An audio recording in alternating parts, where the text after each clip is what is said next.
Hi, I'm Justin Colley. Welcome to From Ideas to Innovation, where we bring together the people who study the world and the people who build it to solve today's policy problems. The conclusion that it might have taken me a while to get to was that, in a sense, we're drug dealers. The drug is dopamine and it comes from inside the body, but in a sense, that feels like a technicality at a certain point.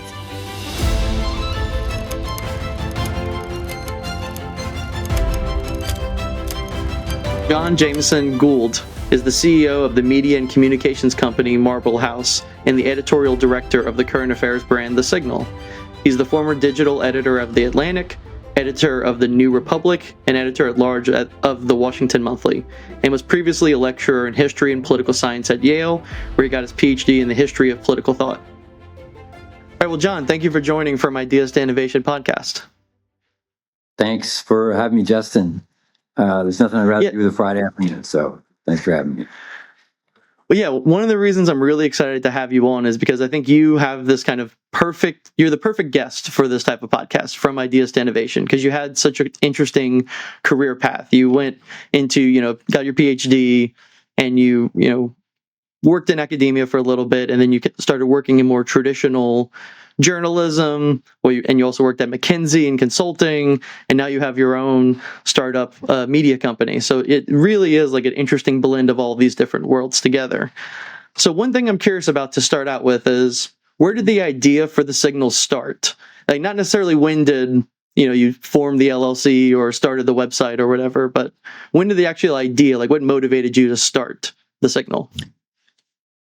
Well, those may be two questions. When did the idea start and what motivated me to start the Signal? I'll take the second one first, which is that really this becoming a practical idea. But by which I mean not that it was especially practical at the time, but that there was a plan of action around it. That postdated my time at the New Republic. So I had been in 2 executive roles in media at that point, and had really, I think, come up against what I experienced as the limitations of the kind of institutions I was working in, institutions I had and maintain immense respect for, but also the business models that they were working with. We were actually thinking,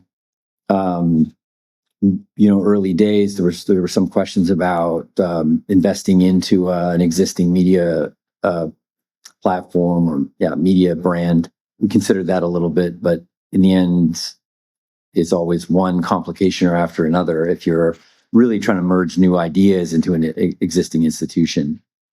And we decided to start something finally new, which is new for me because I was, to that point, I specialized in reboots, you could say, right? Even sort of, we would talk about this with James Bennett early on at The Atlantic, the idea that it's almost like, think about it almost like, Christopher Nolan taking over the Batman franchise. At a certain point, it's how do you make a Christopher Nolan film out of Batman, or how do you turn Batman into a Christopher Nolan film? The idea was, how can you, refresh this historical brand in a way that made it urgent, relevant, and in the moment, and could really get traction with people. This was different. This was really starting something, you could say, conceptually from the idea itself. As to when the idea started, first came to me, or when I first started to understand it, actually, you got me thinking about it, and I realized that, some of it goes back to when I was in grad school.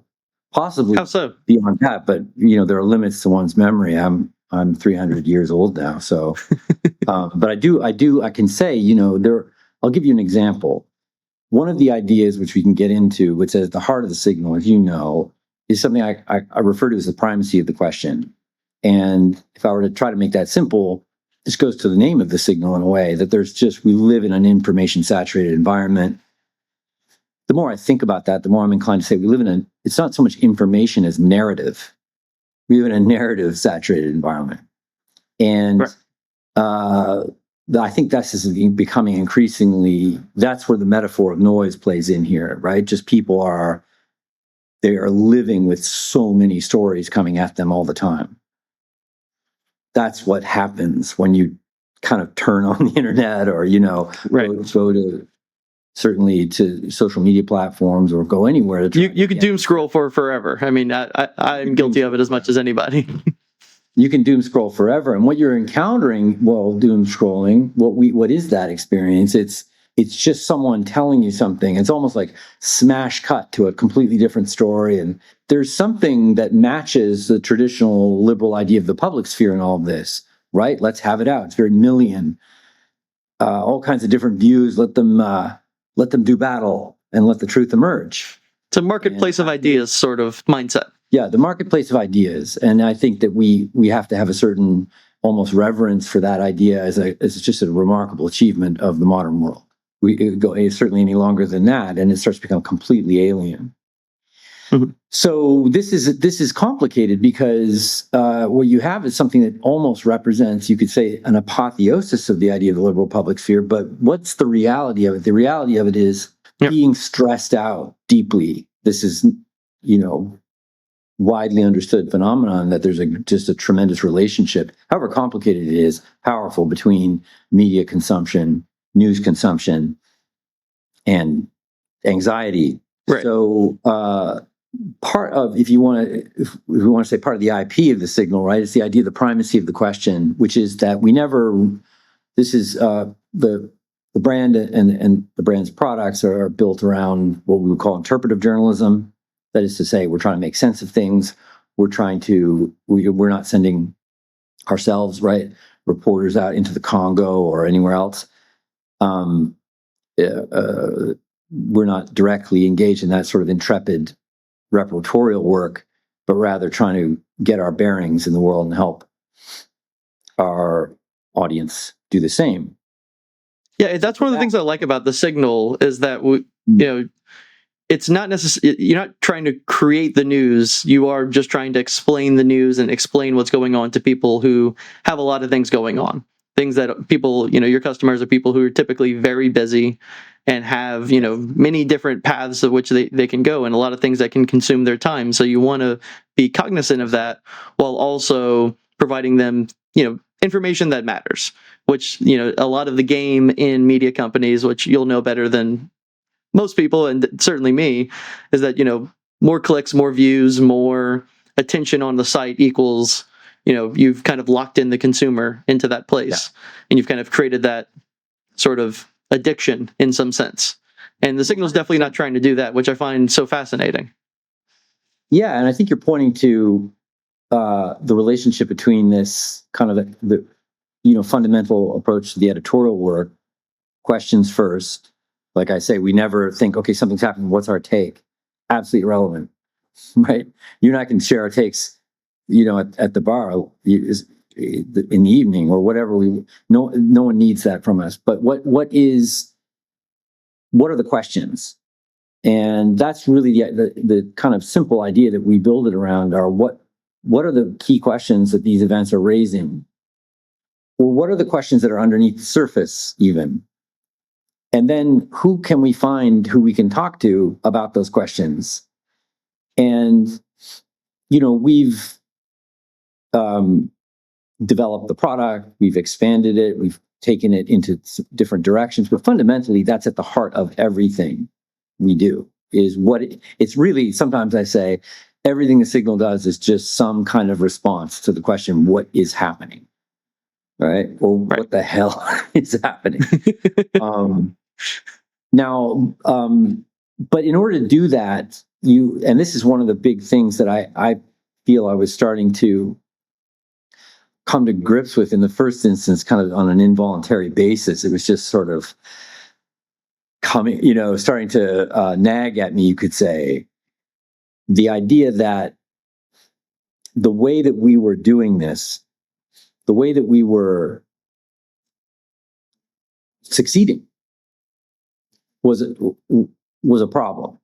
Now, just to take a half a step back there, when I was at the Atlantic for those 7 years, we grew the audience by 10x. It was roughly 3.5 million monthly uniques to 35 million.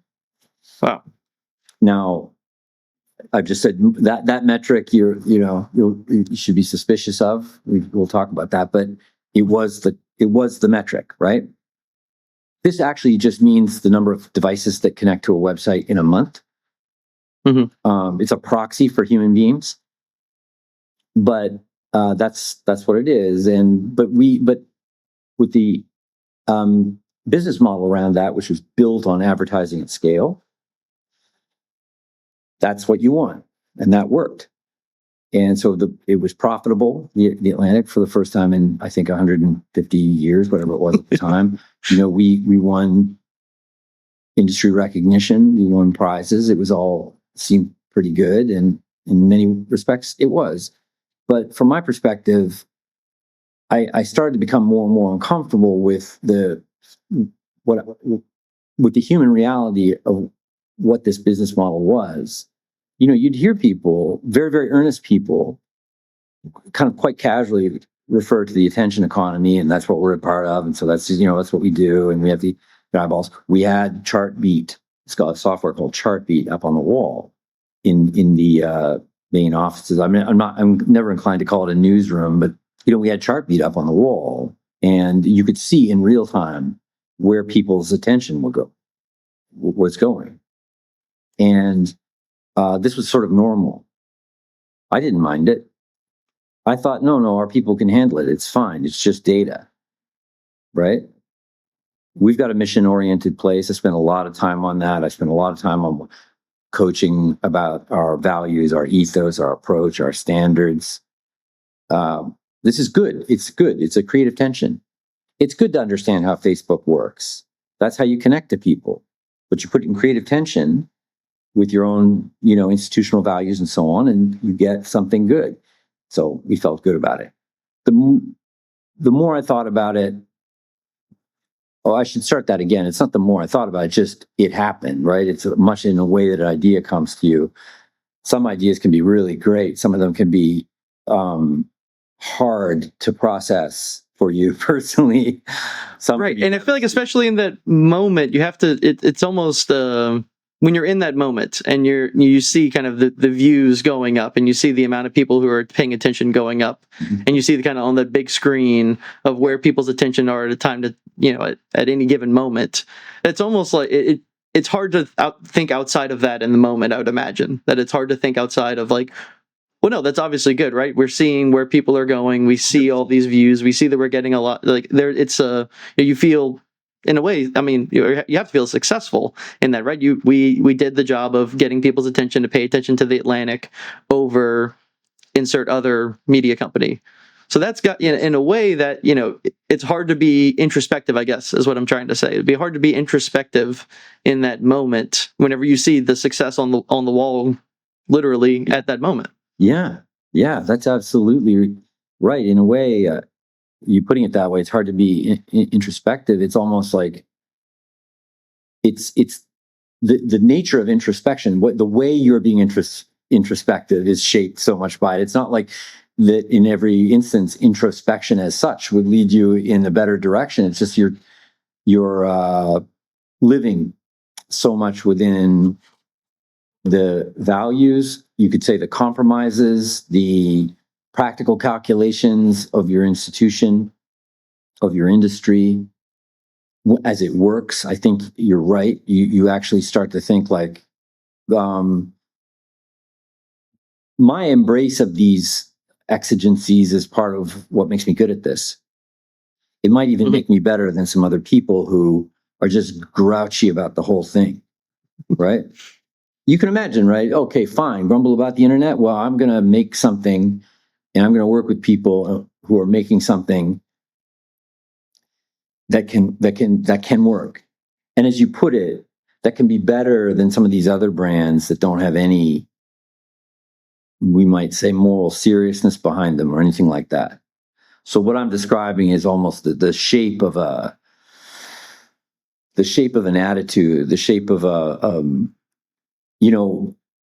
what Bourdieu called the habitus, the kind of like conditioning ethos of the whole thing. Again, of the institution, of the industry, of everything, and it has you thinking a certain way. I mean, so something's got to start to interfere with that, and something's got to start to insinuate itself into you, and then if it wants to, it will disrupt the way you think, and then you have to start. It starts to interfere with your, not necessarily self-regard, but maybe even collective self-regard about what what you've been up to, what you've been participating in, and how worthwhile it is. And you could say maybe the verb is it complicates it. It complicates it for you. And so the conclusion that it might have taken me a while to get to was that, in a sense, we're not just we're drug dealers, and the drug is dopamine, and it comes from inside the body. So we're not actually giving it to you to put into your body, but in a sense, that feels like a technicality at a certain point, right? We're giving you things that trigger dopamine, and it's very sort of agitating. Now, I'm not saying that describes the Atlantic, or that describes a lot of other properties that were doing their best and doing great things, but it was a tendency. Do you see what I mean? And it was a tendency that went directly to the business model. It didn't govern the editorial decisions people made. In my experience, in my time there, were serious editorial decisions. I didn't know a cynical person, really. I was there in, a creature of the James Bennett era. It's a different era now. It's sort of reshaped itself, reinvented itself around a new interpretation of the Atlantic and a new understanding, a different understanding of what its role, I think, in American society, or in society more broadly, is. But this through line hasn't gotten any weaker. This connection between the way people in digital media think about their work, their job, what success looks like, and a business model based on engagement has gotten stronger and stronger and stronger. And so, I've become less and less, it's not reluctant now. I'm just completely opposed to it. And my view and our view is that there's not just so much a civic obligation to somehow come up with to resist this, although there is. But more importantly for us, there's a latent demand for something else. People don't want to live in this kind of state. Yeah, just because it is what it is now does not mean that's what people are going to want. Or I feel like if you ask every person, I'd say the vast majority do not like how they approach media or how they consume media, but there's really not many other alternatives to it, right? So I think that's one of the things, if I could put words into your own mouth, I think that's one of the things the Signal is trying to do, is trying to be different in a way that people actually kind of always say they want how they want things to be, but they don't actually, there's not the options there for them to consume it in such a manner. Yes, or even that we don't have the language yet to say what we want. An analogy that is really generative for me is the idea that no one ever really wanted an iPod. I know I'm referring to a defunct technology right now, or one they've taken off the shelves, but I think maybe it'll come back. People just want it. I have a colleague, Clay Rutledge at Archbridge, and he's a psychologist expert. And he does a lot of work on nostalgia and how people are kind of getting back into vinyl records and why people are trying to approach that way. Even people who are younger than me or in younger generations who, they never actually saw a world with vinyl, but still they are nostalgic for a world they were never a part of, which I find just incredibly interesting. Yeah, absolutely. And Clay's work is awesome. He's just fascinating. Yeah, and we think a lot about this too. There's nostalgia for what it was. Nostalgia, a kind of almost like a dream of a time that was safer and better. And this, I think, is probably close to endemic in the modern world. We'll all go through it.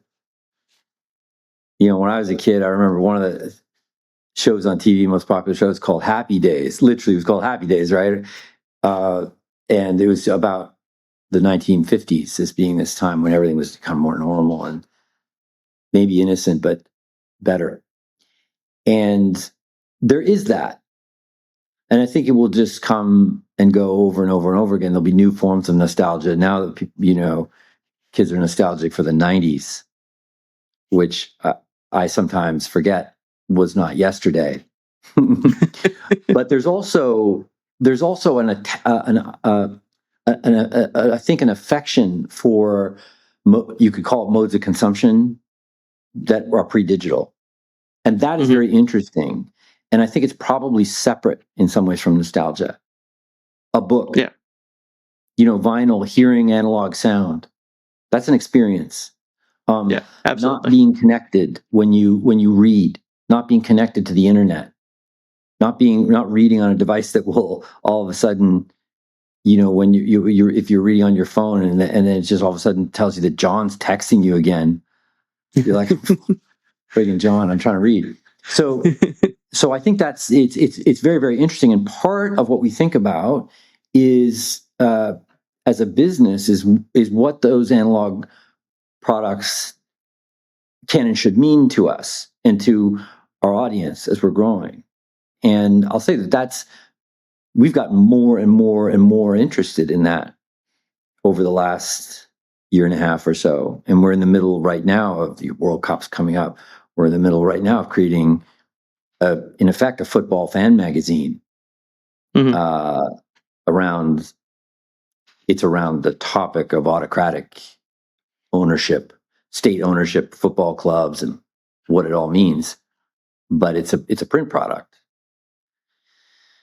Now, it actually, with our designers, really is playing with ideas of nostalgia even there in that print product, but playing with them. It's like no one uses it anymore, so let's actually do. The Signal's all trying about doing something different. People don't do that anymore. Let's do it and do it in a way that is interesting. Yeah. But at the same time, we don't want to be. I mean, there are very interesting people who literally call themselves Luddites now. There's like a Luddite club here in Washington, in DC, and they get together and they bag their phones and they hang out, and they're serious about it. No technology. Well, that sounds great. I think people should probably do that. I should probably do that. But meanwhile, you get back to life. You need to. There's certain just exigencies that we experience that our audience experiences about information and being able to synthesize and orient yourself to information, which is often coming fast, shifting rapidly, and you kind of can't wait for a step back print product about it. So how does that work? How do you bring the Signal brand experience, you could say, forward into real time? And the answer is through digital media, right? So, it's a yes and, but the and is, you can't escape the and. The and being, in this case, you have to figure out what your model is, what role digital media plays in this brand, and how it works. Which goes to the fundamental business model. There's a lot of ways that we could talk about this, but one of them is to say that it's just a simple contrast with monetizing engagement, monetizing time. People will talk about time on site. I remember at the Atlantic when, very, again, earnest conversations where people were saying, well, we shouldn't think about the number of monthly uniques. We should think about time on site. That's more of an indication of investment in, here's this great long form, as they say, piece of journalism that we've put out there, people are spending more time on it. That makes sense. I get it. But it also tracks 100% with mechanisms of addiction that it can depend on. So what we say is that it's a sort of first principle, in a sense, of the signal as a business, that it's not monetizing our attention. Mm-hmm. It's monetizing habit and loyalty. So sometimes I think about it this way: it's not linear time; it's cyclical time, or circular time. Right. You come back. Now, an important part of coming back is going away. So right. We really want to. That's when we think about the digital product that we're creating. Fundamentally newsletter based now, right? That's the main, what you call the customer interface with the brand. Mm-hmm. It's a newsletter, and then there's the site behind it, and there's the member product on the site behind that. But it comes, and you develop habit with it. So we really, as an illustration, early days, we knew that what was one of the most important things that we would do with that is that we had to set the right KPIs, right? If you say, well, we have this great aspiration to be a transformative media brand, or at least to model something different and show that it can work, then it's very, very easy. And I guess I would say I learned this the hard way. It's very easy to have all these ideas, and then your business model completely bends them out of shape. Mm-hmm. You may not even notice, or you may partly notice, and you may make your compromises or whatever happens. But if you want it to work, if you want to actually realize the idea, you have to make sure you have a business model that supports it. Right. So that's a long process, but the first order of business, in my view, is make sure you have the right KPIs. So as we were testing it, we set targets for, I guess you could say, 2 hard targets and 1 softer target. The hard targets were, we wanted to get the audience to 100,000 active users globally, right? And active user just meaning someone who's regularly engaging with it, someone who's regularly opening the email. Open rate, very simple, first metric. And right. Number of people. You can say that's the number of email addresses that sign up, but generally that corresponds to the number of people. And then so we wanted that to be 100,000. We wanted the open rate to be 30%, because that was roughly 1.5 industry standard, 1.5x industry standard. Mm-hmm. You could say these are arbitrary. They're based on base 10, but they seemed right. They seemed reasonable. If we're going for what? Proof of concept. Get to 100,000, hold an open rate of 30%. And importantly, this is the softer metric, you could say. You want to see a distribution geographically. Right. One of the most shocking things I witnessed at the Atlantic was when we were doing some project that we were working on. Maybe it was developing our global audience. Someone showed me a map of where Atlantic readers lived, and I was shocked. I feel like I could guess where this is going. Yeah. They were guessing pretty coastal. Yeah. There was one coast. It was not really the Gulf Coast. It was the East Coast, and it was a little bit on the West Coast. And there were a few people in Chicago, whatever. I haven't seen data like that in many years, so I can't speak to what it's like now. But that was my experience. That was shocking to me. And I thought this was very, very important if it was to do what we wanted to do, that we could get traction everywhere. Mm-hmm. That this latent demand was everywhere. It also transcended ideological division. And that's something we could spend a lot of time talking about, I suppose.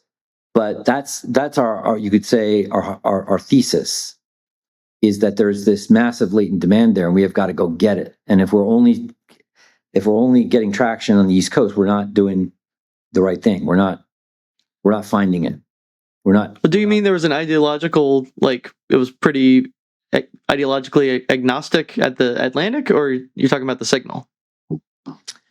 No, I'm talking about, well, the Atlantic did what the Atlantic wanted to do, and then it found its audience, and lo and behold, it wasn't trying actively to be ideological. In fact, the Atlantic has an idea of being non-ideological, and that was important to it. It is also, this is just another illustration of institutional legacy. This is, the Atlantic was started in Boston in 1857. It has always been a magazine of the East Coast establishment, the Boston establishment in the first instance, but and that's not a criticism, it's just a historical reality. This is really what I'm describing here. It's just my own personal naivety about that. I thought, I don't know, this American magazine, people would read it all over America. But as someone from South Louisiana, I could give you a guess. I'm assuming there were not many people reading the Atlantic from South Louisiana. I was probably one of the few strange ones who read it. That was you. I could see you on the map. That's right. But no.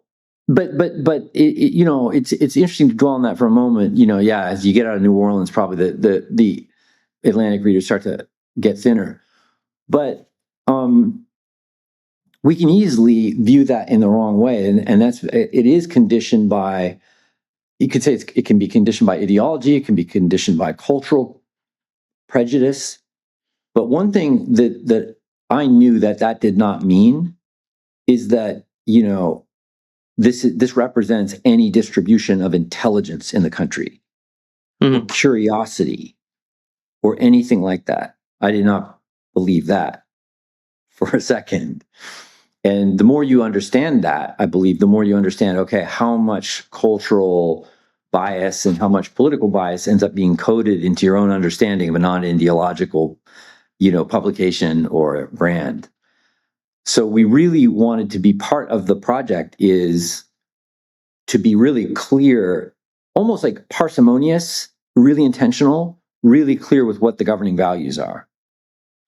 And as with anything like that, you'll refine them over time. You'll kind of listen to the idea. It will speak to you a little bit more in different ways over time. But fundamentally, we knew that there was you could call it a non-ideological, where you can then debate the meaning of the word ideology for quite a while. Maybe what I should say is this, to simplify the point, that it's a nonpartisan property. It's a nonpartisan publication.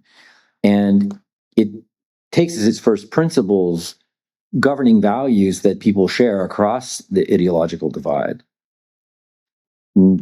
I view this as essential because I think so much of what divides people today is, I won't say it's not real, but it's artificial, right? It's literally artificial. It's invented. It's made up, right? And what do you mean by that? Well, I mean it's the conflict entrepreneur layer to the engagement business model, right? One of the most, if you're going to get people engaged, you have to keep them. You have to do something. There's certain things you can do. Maybe you can show them a lot of cats. You and I, Justin. That would work for me. Yeah, it works. That would do okay with me. That's cool. And but the most effective thing you can do is to get people angry, right? To get them afraid, and even to get them hating one another. That is just true. It's demonstrably true. It's empirically verified, which is why I actually tend to look at a lot of current affairs media as being, there are, you describe as like some hidden or really tacit business relationships, right? Like the president of the United States, for example, and a lot of liberal media are in business together. They don't actually have a contract that they've signed. They don't meet in back rooms and slap each other on the back. But they know it. They know they're in business with one another. They understand. You were never in a group chat with President Obama talking about war secrets like what happened a few weeks ago that didn't or a few months ago. No, that's right.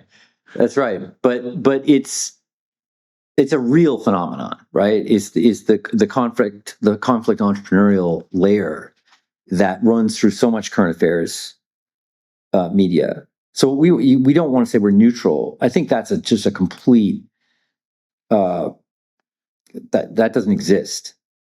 The idea, I would say if someone says that they're neutral, I don't believe them. Like it would be my first impression. If someone's like, oh no, we're purely neutral media company, my first inclination, I feel like most people's first inclinations, regardless of political opinion, would be probably not. It's probably not true.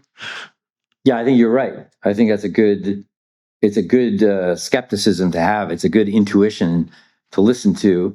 And I think the part of the reason we know that is like, what does that even mean? If you imagine it in any kind of human way, to be neutral, like, could I be neutral? What does that mean? I'm neutralizing everything I care about. Why would we even want someone to try to be that? Well, it's impossible. So whatever, anytime someone's saying they're neutral, they actually mean something else. From our perspective, what's important is really, one of the ways I put it is just being really intentional, parsimonious, right? Don't overburden the thing. It's just be clear about what values you want to put at the center of it, and that around which you and a diverse audience of people can congregate and even develop community across ideological lines. Well, this is part of the latent demand that we, believed in. So on that point, sorry, quickly, what would you say would be kind of because I think as far as media companies go, the signal, I would say, is, again, neutral is not the right word, but there is something in there for everybody across the ideological spectrum.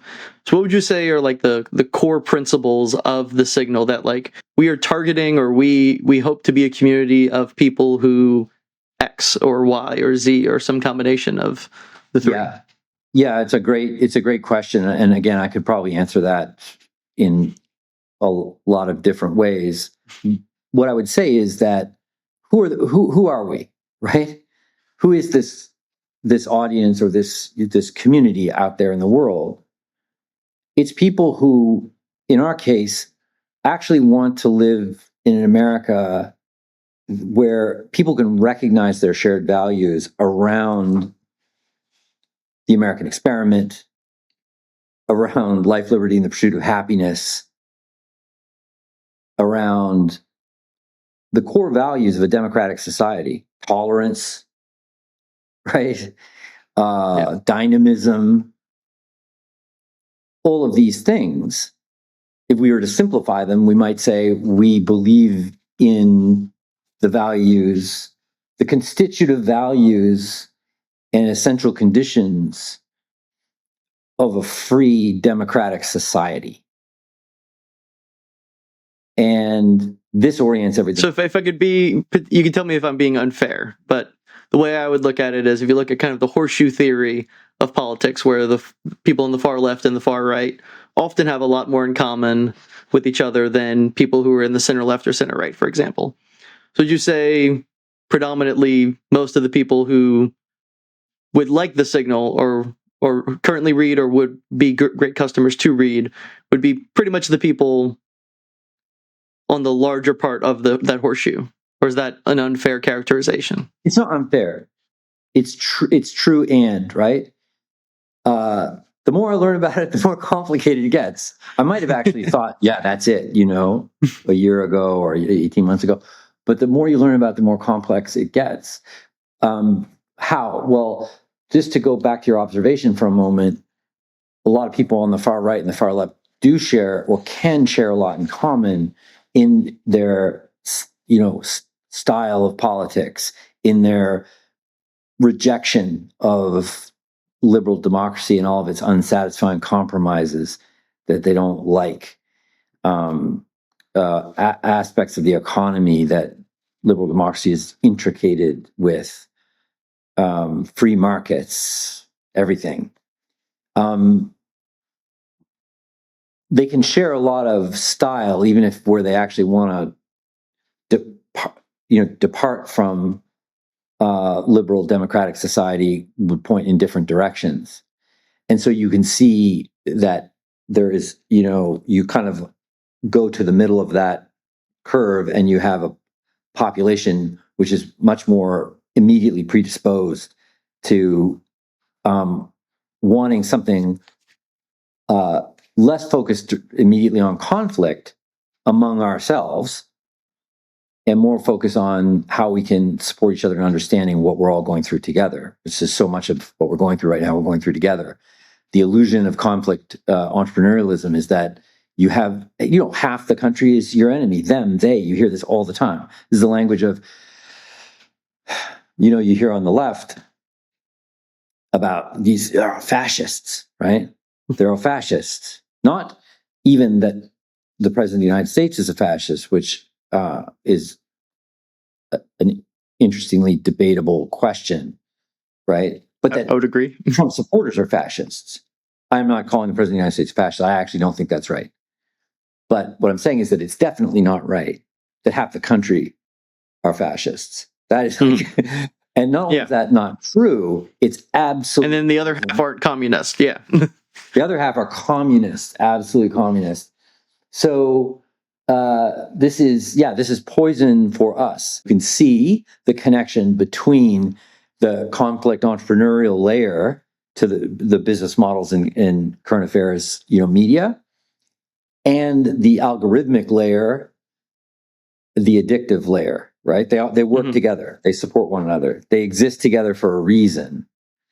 And so to get beyond that, you have to not posture your way into neutrality, but be very clear about what what the constitutive values that we all actually live with, regardless of how much we hate one another. Sorry. And then how we build from there. Our job is not to convince people of any political agenda. Our job is to represent our constitutive values in a faithful manner, and then to get to work. And that is to ask questions and to run things down and to understand what's going on. Our job is to enable, not tell people what to think, but to enable them to think, right? In that sense, Justin, right, I would view us, there's a radical quality to that, which is it's radically democratic in a sense. The signal fundamentally, I would say, rejects the idea that the world needs interpretive authorities to tell them what to think about everything. The antithesis of the signal is in that respect the pundit, not the expert on a subject matter, such as social mobility or, nuclear fusion or anything else, but the omni-expert, the pundit. That's, we think, almost, I sometimes, this can be, I worry that this can sound a little cute, but I kind of think it's true. I view these are roles that are almost like vestigial aristocratic roles, right?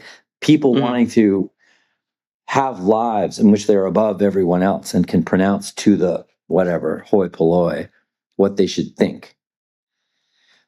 The job of the signal is to enable people to think for themselves.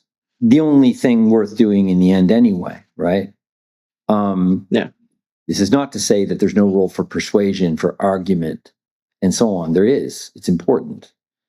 But in day-to-day life, what's more important is thinking through a complex world, thinking through rapid change, getting your bearings, being oriented, and thinking for yourself. Yeah, and to that point, whenever I read Signal articles, there oftentimes in other media outlets, there is a kind of the headline story, or there's like a topic that they want to persuade you into thinking about, or something you might be interested in anyway.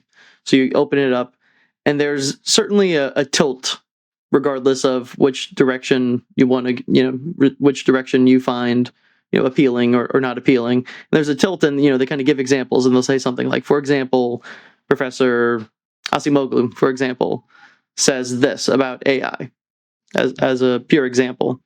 Well, on the other hand, with Signal articles, it is much clearer that it is in an interview style, at least for the long form newsletter articles. Yeah.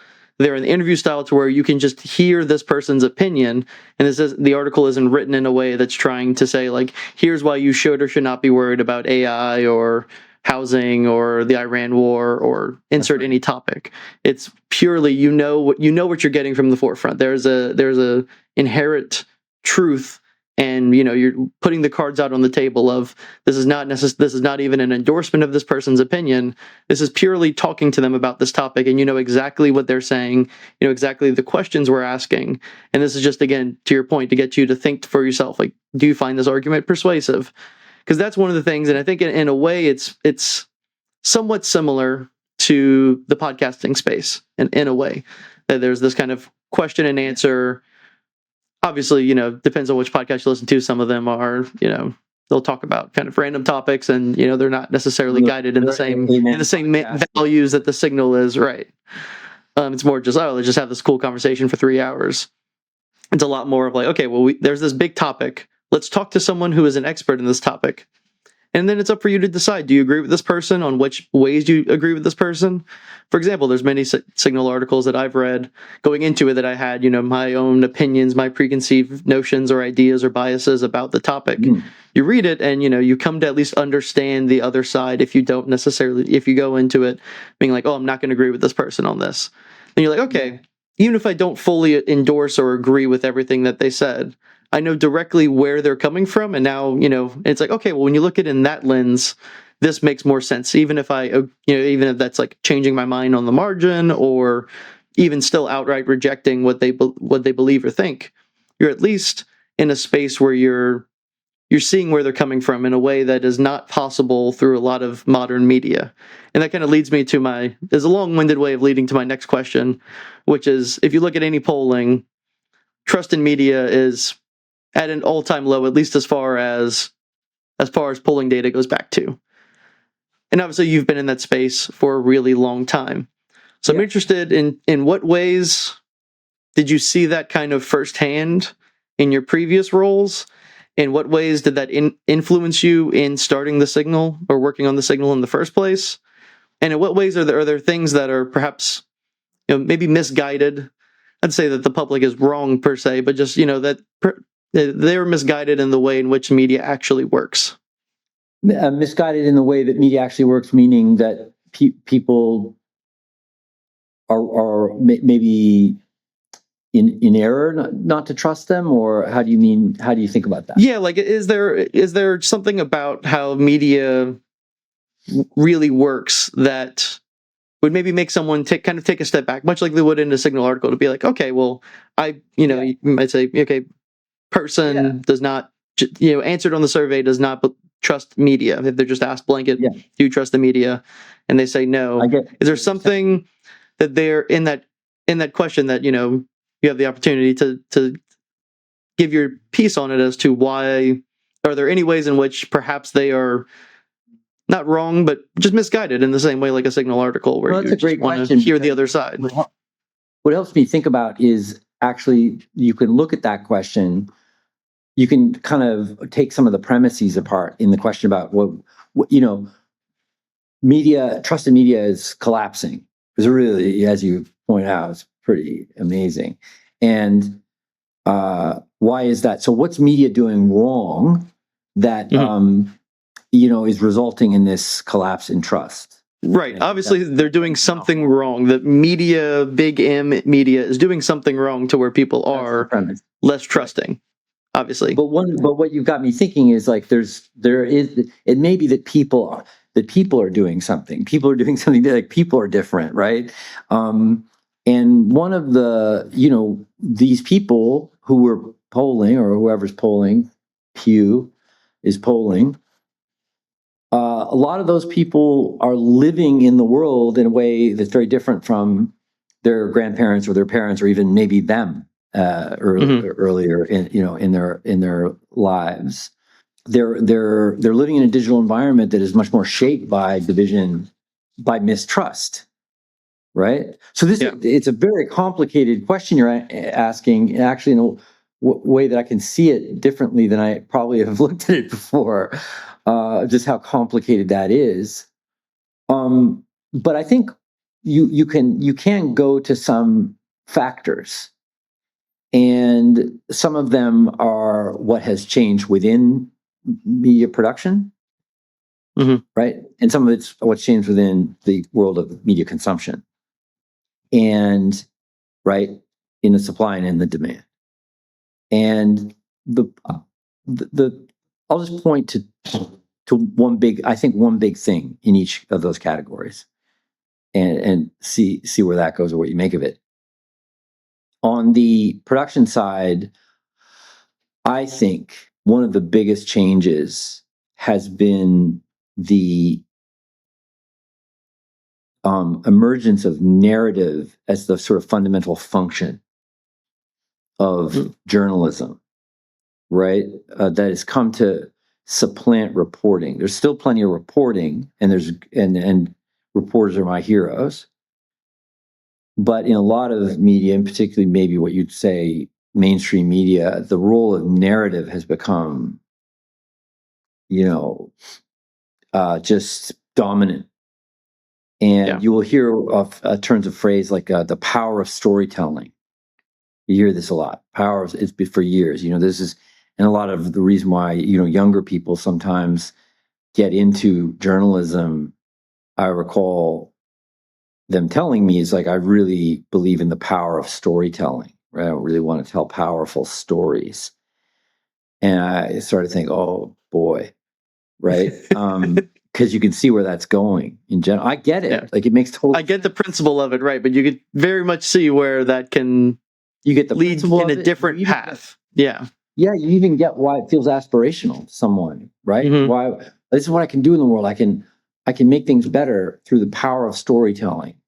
But I get it. I do a Substack every week, and I am trying to tell the story of why I think this is true or not, and I'm very upfront and open about it. So I understand that. Yeah, persuasion. But from you're also asking different questions every week and kind of breaking up your own narrative arc, and I think that's not bad. That's good. It's good to know, it's time for a Substack on debunking degrowth, right? That's a project. There's nothing wrong with that. That's a good thing to have in the ecosystem. I think the problem becomes when consumers experience news sources as telling them stories rather than mediating the world to them in a way that they can trust and as honest. They one after you hear this over and over and over again, like that. No, I don't trust that source. They filter things in this bullshit manner. It's this liberal nonsense, or it's this conservative nonsense. And so this is one thing that I think has become. It's a very subtle thing, but it's very powerful and highly pronounced. I think over time is that the traditional role of the reporter, which is dogged, dispassionate, running things down, finding out what's the case, and then you have some interpretive layers over that, whether it's in the opinion pages or wherever, now has become a dominant mode. We're going to, explain things to you, but we're going to do it from within our worldview. And it can be very insidious because the person who's doing it cannot maybe necessarily distinguish. Here I'm re-upping a point you were making earlier. They can't necessarily distinguish between their values parameters and actually like doing a good job. And so that I would describe that as probably the most significant qualitative shift in the current affairs media ecosystem that's really affected the trust question. On the demand side, you have the problem of living in a world. Let's look at it this way. What happens to you when you live in a world where digital media has revolutionized how you get information. It's coming from all directions and angles. It's highly invested in taking up as much of your time as possible. It is 0% invested in actually developing your cognitive capabilities, right? Because the more you just are kind of like, as as we say, doom scrolling, just getting into the groove of addictive consumption, the better. And it is highly sort of predicated on the dynamics of conflict, entrepreneurialism, of turning people against one another. The most important thing is to create enemies within your own society. And that is, I think, the most important shift on the demand side that has affected these trust metrics. Because it's, and that may be to your point about what people don't understand about what they don't understand about media, or they don't understand about journalism, or they don't understand about how these things are created, is that it's created by people who are not evil, who do not. There are always exceptions. You can find bad people if you look hard enough anywhere, but for the most part, it's created by people who are very earnest about what they do, and trying to do a good job, and but are, just like the rest of us, immersed in a world of addictive consumption and division. Yeah. And so the interplay between that supply and demand is really, really, really complicated. The way we think about it is, to use the software analogy, right, is to stop arguing with the software and just write different software, right? Make something that works in a completely different way. And Justin, we were talking earlier about KPIs. The importance of KPIs is probably worth me emphasizing, like what we're building off of there, right? So we did, with our 2 hard metrics and 1 soft metric, we got to 100,000, right? Got past 100,000. We quickly got our open rate into the 40s, 40%, and then it went up, and it started to get close to 50, which is very, very high. And then it crossed 50, and now it's reliable. I mean, that's almost double industry standard. Yes, yeah, or more than double, high. Maybe, and not with with an audience that is. I think what's remarkable and encouraging about that is that it's with an audience that is everywhere. It's all across the United States, wherever we've test marketed, traction across and around the world. Whether that's in UK, in Scandinavia, in Australia, big in Australia. You see those same basic levels of traction holding. And so that I'm rehearsing those numbers just to say that, to connect it to the KPI discussion earlier, but also you can see people coming back for that completely different kind of experience. So that's the validation that we're building the business on. I think it really shows that for the extent to which we're all really caught up in this really complicated relationship between supply dynamics and demand dynamics in the media ecosystem, we're still fundamentally people who want to live in our society, make it better, make our lives better, support our communities, support our families, and understand the world that we're living in. There really is a massive latent demand for that. The Signals is one model for how you can do it. It's basically, it's an idea that we're building a brand around.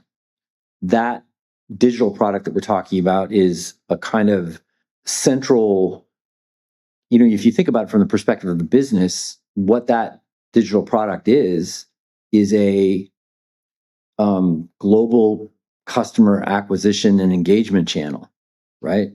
It's where we bring together the audience that we're looking for, and we explore the world with them on the regular basis.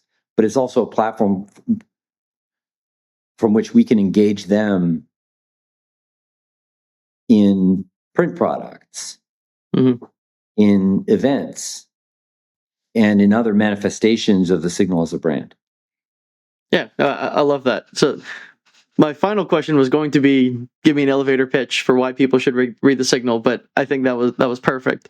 So I'll follow up with one final small question. We at least saw the initial framing or pitch of something like the Free Press to be, I want to say something similar, obviously not the same, but something similar. Yeah. And they've kind of transformed into basically essentially another type of media company that is basically the same as all the others. Obviously with their own special twist, like every other one has. They'll have their own kind of special flavor of the same ice cream that is the type of media company.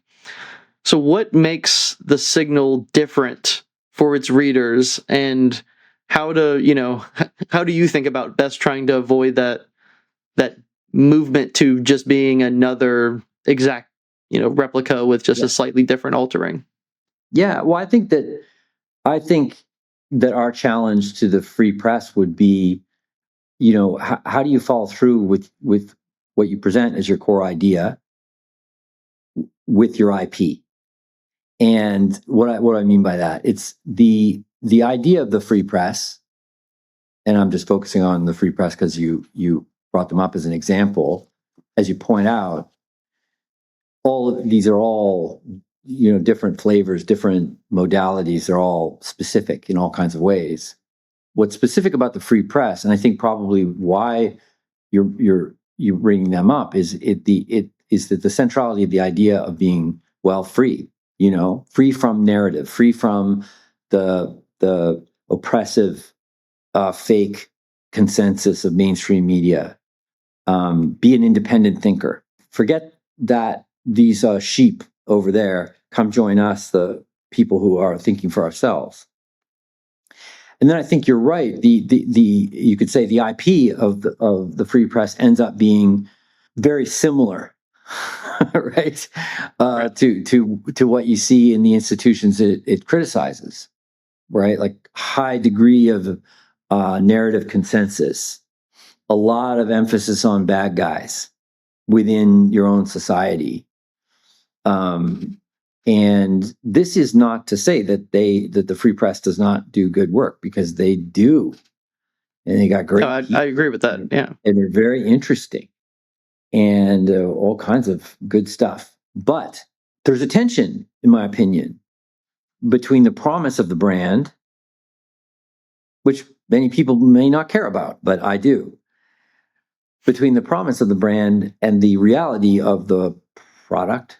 That would be my challenge, is like, how can you build experiences and products? How can you build an IP, if you want to put it that way, that actually is focused on building us up to be the kind of people that we're aspiring to be, according to your own language, right? Free thinkers. Mm-hmm. How do you do that? And I really think that requires a lot of intentionality. You have to think about how you create a product that's capacity building, rather than just kind of sucks you in more to a culture war story, conflict entrepreneurialism, whatever modality of that you're using to keep people engaged and to keep people riled up. We have a thesis about that, which is that it has to be question based. It has to. Our job is to actually help put the reader, put the audience in a conversation with someone, so that they can kind of go with that conversation and start to think for themselves.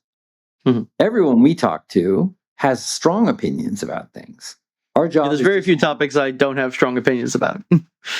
That's it, and that's part of the reason why we think about.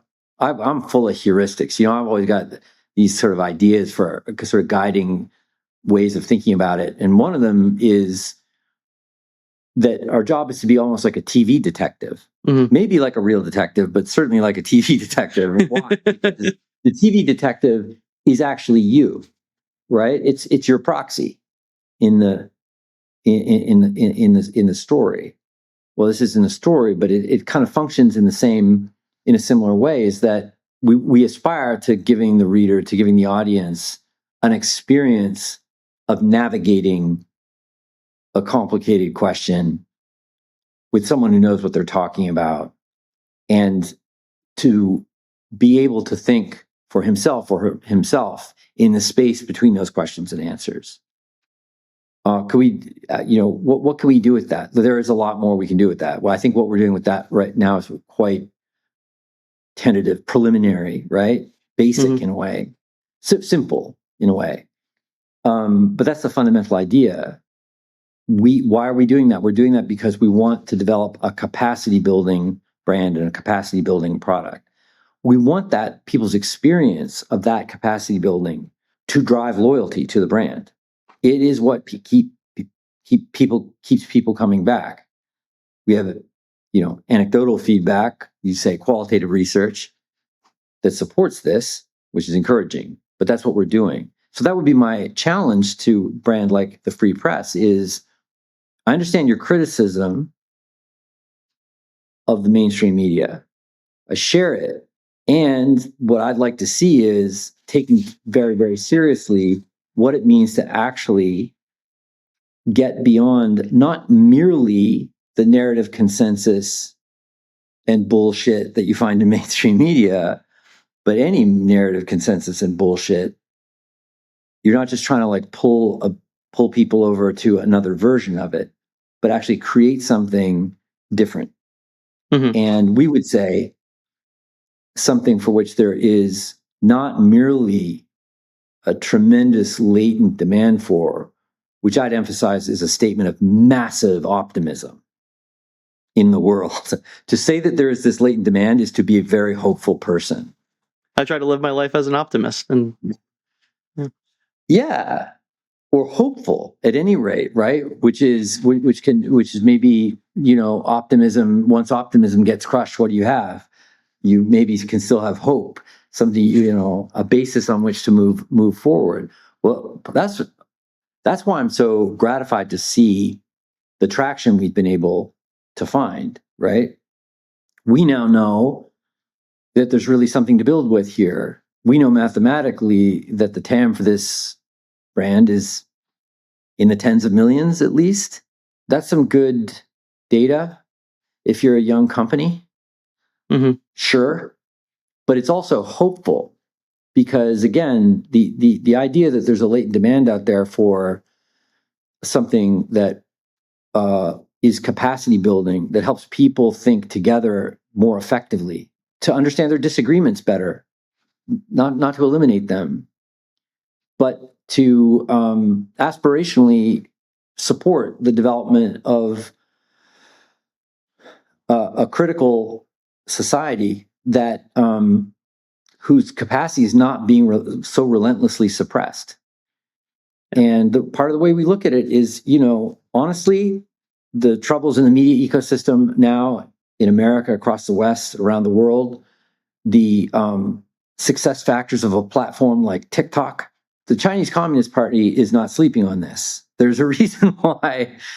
They don't allow TikTok in China. So again, to see the kind of traction that we've seen is really, really encouraging. But it's also, we think, I suppose the related point is it's a latent need of liberal democratic society. So latent need of American society is that we build a digital ecosystem, that we build digital media that is not earnest and doesn't just say, what people actually want is killing them. We need to create something that is better for them, that is sort of some kind of recipe with a lot of nutrients that no one wants to eat.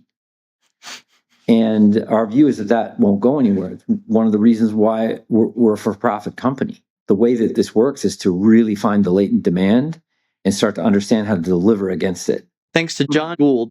founder and CEO of The Signal, a current affairs media company, for a great conversation in our inaugural episode of From Ideas to Innovation podcast, where we're going to bring together innovators, academics, and policymakers. Thanks for listening. If you like this episode, please drop a comment below, check out our show notes on our Substack, and please like and subscribe this podcast.